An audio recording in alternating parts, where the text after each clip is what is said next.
So if you're building anything with AI right now, you know the feeling, right? It's the paradox of choice. There's this constant flood of new models, and every single one claims to be the next big thing. For developers, for data scientists, for product managers, the question isn't if we can use AI anymore, it's which AI we should use. So how do you cut through all that noise? Well, today we're going to demystify the whole process by digging into the super powerful performance leaderboards in the Microsoft Foundry. All right, so here's our game plan.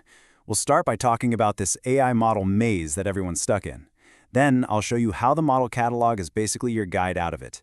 We're going to get right into the 4 key benchmarks that shape your decision, talk about the really important trade-offs you have to make, and then at the end, we'll put it all together so you can walk away knowing how to pick the perfect model for whatever you're building. And really, this is the million-dollar question, isn't it? If you make the wrong choice here, right at the beginning, you could be looking at wasted engineering time, costs that just spiral out of control, or, a user experience that's so bad it could sink your project before it even gets going. The best model is never a one-size-fits-all answer. It's a strategic call that really depends on your specific use case, your budget, and what you needed to do. I mean, it's total analysis paralysis. You've got this flood of options from OpenAI, Meta, Mistral, you name it. It's so easy to just get overwhelmed. But what if there was a clear, data-driven way to navigate all this complexity and actually feel confident in your decision?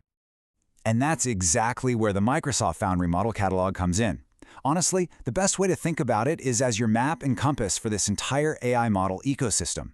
It's designed to bring a whole lot of clarity to a very, very crowded field. So what is it?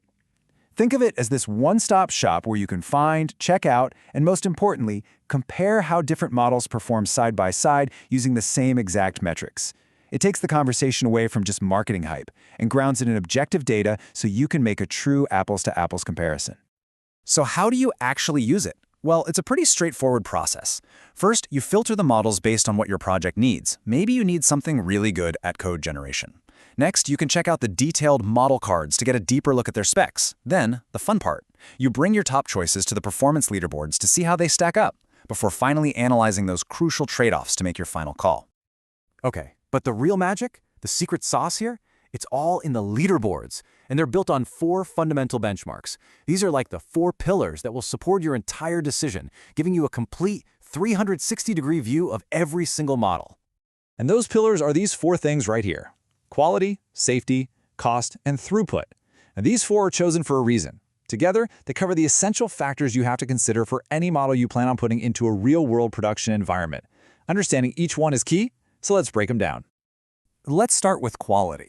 This is pretty much what you'd expect. It's all about raw power and capability. It measures how accurate a model is at tough tasks, and the scores aren't just someone's opinion. They're based on industry-standard tests like MMLU, which checks for broad knowledge and problem-solving, and HumanVal, which is all about a model's ability to write working code from a description. All right, next up is safety, and this one is absolutely crucial for any kind of responsible AI. This looks at how good a model is at avoiding harmful content or, being tricked by bad actors. It relies on special tests like HarmBench, which actually simulates attacks to try and fool the model, and Toxygen, which measures if it's likely to generate toxic language. And then, of course, there's cost. Because let's be real, for any project that's actually going to see the light of day, budget is king. This metric gives you a clear, estimated price for using the model through a serverless API. It's all calculated per 1 million tokens, which is the standard way we measure LLM usage, so you can actually predict your operational costs and figure out if your project is even financially viable when you scale up.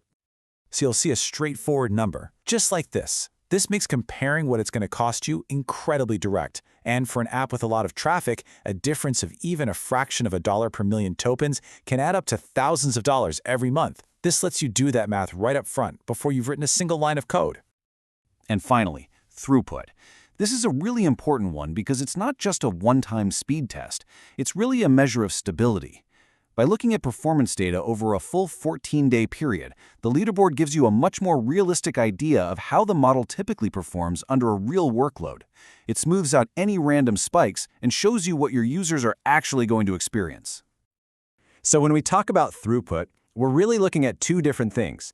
There's latency, or time to first token, which is all about how quickly the model starts responding. And then there's throughput, measured in tokens per second, which is how fast it generates the rest of the answer. For something like an interactive chatbot, low latency is everything. It makes it feel snappy. But for a back-end tool summarizing documents, high throughput is what you care about so you can process jobs quickly. So, let's just do a quick recap. This table puts it all together for us. You've got quality for how capable it is, safety for managing risk, cost for your budget, and throughput for speed and stability. These are the 4 points on your compass, guiding you to the right model. Okay, so now we know the 4 benchmarks. This is where it gets interesting, because now we can talk about the real heart of the decision, making smart trade-offs. In the world of AI, you're almost never going to find one model that's the best at everything. The real skill is finding the perfect balance for your project. You know, it's so tempting to just look at a leaderboard, sort by quality, and just pick whatever's at the top. But here's the thing. A lot of the time, the highest quality model is also the slowest and the most expensive. The truly best model is the one that hits that sweet spot for your specific needs. It's all about finding the right fit, not just chasing the highest score. Let me give you a super common example. You have Model A, which has amazing, state-of-the-art quality, but it comes with a premium price tag. Then you have Model B, which is still good, but way cheaper. So which one is better? Well, if you're building a sophisticated legal research tool where accuracy is everything, Model A is the obvious choice. But if you're just making a simple FAQ bot for basic questions, the cost savings of Model B make it a much smarter business decision. And that's really the whole point here. This process is all about empowering you to make a solid, confident decision. The goal of the Foundry Leaderboard isn't to just give you an answer, it's to give you the objective data you need to find the answer for yourself. And honestly, if you take one thing away from this, let it be this. Hype cycles are going to come and go. Picking a model just because you saw a cool demo or read a tweet, that can lead you to a project that's over budget, too slow, or just doesn't scale. The best way to set yourself up for long-term success is to ground your decisions in the real data on quality, safety, cost, and throughput. So, I'll leave you with a question to really think about for your own work. When you look at these leaderboards, beyond all the numbers, what is the single most important thing for your next project? Is it bleeding-edge performance? Is it rock-solid safety and reliability? Is it millisecond-level speed for your users? Or is it a cost that lets you scale up without breaking the bank? Knowing that answer isn't just the first step out of the maze, it's the first step toward building something truly amazing with AI.